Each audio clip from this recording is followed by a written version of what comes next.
रहमान रहीम। नाज़रीन, कैसे आप? मुझे उम्मीद है कि इंशाअल्लाह आप ठीक होंगे। तो आज की जो वीडियो है इसकी जो है टॉपिक शुरू करने से पहले मैं आपसे ये रिक्वेस्ट करूँगा कि जिन मेरे दोस्तों ने अभी तक चैनल को सब्सक्राइब नहीं किया तो आपसे रिक्वेस्ट है कि चैनल को लाजमी सब्सक्राइब करें और उसके साथ साथ एक बेल का आइकन जो है वो होगा, वो उसको लाजमी जो है वो प्रेस कर दें ताकि मेरी हर वीडियो जो किसी भी टॉपिक पे हो तो आपको जब भी मैं उसको अपलोड करूं तो आपको उसका नोटिफिकेशन मिल जाए और आप उसको एंजॉय कर सकें।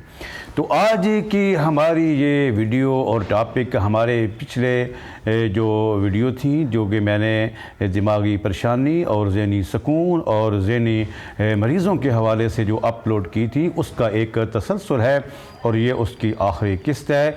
इलाज मैं यहाँ पे इसलिए ज़्यादा डिटेल के साथ नहीं कर रहा, तो उसमें बहुत से फार्मूले होते हैं और हर पेशेंट की कैफियत जो है वो अलग होती है। उसकी सारी कैफियत को देख के उसको फिर जो है ना मेडिसिन जो है वो तजवीज़ करनी होती है। तो इसलिए मैंने एक जो ज़रूरी जो पॉइंट थे वो आपके सामने इससे पहले मैंने आपके सामने जो है वो पेश किए हैं। तो अब उसका जो आखिरी है कि उसकी परहेज़ क्या किया जाए, किन चीज़ों से उस पेशेंट को बचाया जाए, कौन सी चीज़ें वो जो है वो इस्तेमाल करें।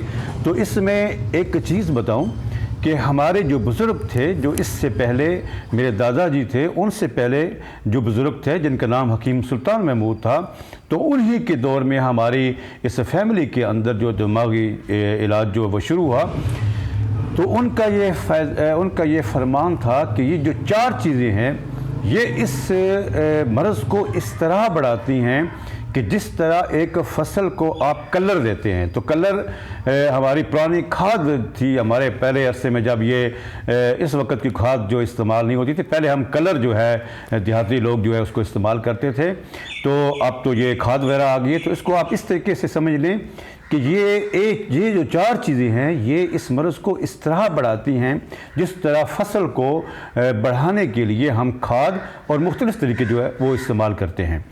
तो उनमें से सबसे पहले जो चीज़ है वो सब्ज़ियों में से आप बैंगन इस्तेमाल कभी ना करें। बैंगन की कोई सूरत भी हो, वो भरता हो या बैंगन जो है वो आप सालन उसका इस्तेमाल करें, वो कभी किसी सूरत में बैंगन का इस्तेमाल ना करें। और दूसरी चीज़ इसमें है दाल मसूर। दाल मसूर भी आप कभी इस्तेमाल करें, हाँ दाल मसूर हो या साबत मसर हो, वो कभी आप इस्तेमाल ख़ुद घर में भी ना करें और इस तरह अपने पेशेंट को भी इस्तेमाल ना करवाएं। और तीसरी चीज़ जो इसमें इस्तेमाल होती है वो है अचार। आम का अचार ख़ास तौर पे आप कभी इस मरीज़ को न दें। और आखिरी चीज़ और चौथी चीज़ जो इसमें इस्तेमाल होती है वो इसमें है कि गाय का गोश्त, ख़ास कुर्बानी का गोश्त क्यों ना हो, गाय का गोश्त भी कभी इस्तेमाल ना करें। तो ये जो चार चीज़ें हैं खाने की थी। और उसके बाद जो आपने एहतियात करनी है कि इस तरह के पेशेंट को कभी भी फौतगी पे ना जाने दें। जहाँ पे भी टेंशन हो, घर में भी हो, तो इससे उसको बचा के रखें। और उसके बाद ऐसे पेशेंट को कब्ज़ कभी ना होने दें। और उसके बाद आखिरी बात इस हवाले से कि जब भी मौसम तब्दील हो रहा हो, जिसमें हम फागन चेतर और असूज कार्तिक हम कहते हैं, जिसमें फरवरी मिड का और अप्रैल मिड तक जो इसका जो टेनोर होता है, इसके अंदर और इस तरह करके सितंबर मिड से लेके नवंबर मिड तक ये जो दरमियानी अरसा होता है फगन चेतर और असूज कार्तिक, तो इस अरसे में कोशिश करें कि मरीज़ का अगर मिजाज थोड़ा सा सख्त हो जाए, उसके अंदर कोई ऐसी अलामात पैदा हो जाएं कि जो कि आपके माफिक ना हों, तो कोशिश करें कि मरीज़ के साथ कंप्रोमाइज़ करें। उसकी किसी बात का जो है वो नोटिस ना लें, आप उसको बेहतरीन तरीके से जो है वो उसको फॉलो करें और उसकी किसी भी ऐसी हरकत को जो है वो महसूस न करें।